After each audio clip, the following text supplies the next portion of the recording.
నమస్కారం. చాలామందికి నాభి మిస్ అయిపోయిందంటారు. నిజానికి కొంచెం విషయాలు చెప్తా. నాభి మిస్ అయిపోయింది అనేది చాలా వరకు నిజం. అది ఎలాగ మిస్ అయిపోతది అని చెప్తానా? మీ అందరికీ తెలిసే ఉండొచ్చు. ఓసారి బరువెత్తుతున్నప్పుడు పొట్టలో ఏదో పట్టేసినట్టుంటది. ఒక పక్క ఒరిగినట్టుంటది. ఇంత ఆకలేస్తది. కానీ ఇంత తింటే నిండిపోతది. తినగానే మోషన్ వచ్చేస్తుంది. అంతవరకు పరిగెట్టినవాడు సైలెంట్‌గా కూర్చుంటాడు. ఇంకా చెప్పుకోవాలంటే మానసికంగా ఒక ఆందోళన. ఎప్పుడు చూసినా దడ, పల్పిటేషను, హార్ట్ బర్నింగు అన్నీ ఎన్ని జరుగుతాయంటే అన్ని జరుగుతాయి. ఎందుకు అంటే ఒక సిస్టమ్‌ని సెంటర్‌గా మనం ఎప్పుడైతే పెడుతున్నామో అన్నీ సెట్ అవుతాయి. ఆ సిస్టమ్‌లో ఉండే ఒక పార్ట్ కొంచెం పైకి లేచిందనుకోండి ఆటోమేటిక్‌గా డిస్టర్బ్ అయిపోతది. ఒక రూమ్ ప్రాపర్ స్ట్రక్చర్ జరుగుతది.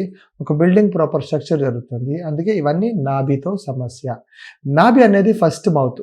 అమ్మ కడుపులో నుంచి మొట్టమొదటిగా మనం ఉంటున్నప్పుడు మన పొట్ట ద్వారా ఆ నాభి ద్వారా ఆహారం తిన్నాం. అట్లాగే నాభి అనేది సెంటర్ ఆఫ్ యువర్ బాడీ. అది ఎప్పుడైతే బరువెత్తినప్పుడు, పరిగెట్టినప్పుడు, ఒకేసారి అమాంతంగా కుదిపినప్పుడు, గట్టిగా అరిచినప్పుడు, ఏదైనా ఒకేసారి గట్టిగా బలంగా లేపుతున్నప్పుడు, ఈ పొట్ట భాగంలో టప్పున సౌండ్ వస్తది. అప్పటి నుంచి సైడ్ అయిపోతది. దీనికి చాలామంది పల్లెటూరులో ఏమంటారంటే దెయ్యం పట్టిందంటారు. పొట్టలో ఏదో పెట్టారు, మందు పెట్టారంటారు. తినలేరు. మనిషి బద్ధకం. తెలుస్తూనే అలా చూస్తూనే వెయిట్ లాస్ అయిపోతారు. ఈ అన్ని విషయాలకి నాభే ప్రధాన సమస్య. దానికి సొల్యూషన్ ఎండోక్రైనల్ సిస్టమ్‌లో గాని, మీకు కొలనోస్కోపీ, ఎండోస్కోపీ కాదు. నాభి సెంటర్ చెక్ చేయండి. నాభి పైకెళ్ళిపోతే ఒక రకమైన ప్రాబ్లమ్ పల్పిటేషన్ వస్తది. నాభి కిందకి జరిగిపోతే లూజ్ మోషన్స్, ఇండైజెషన్ ప్రాబ్లమ్స్ వస్తాయి. అందరికీ నాభే సమస్య.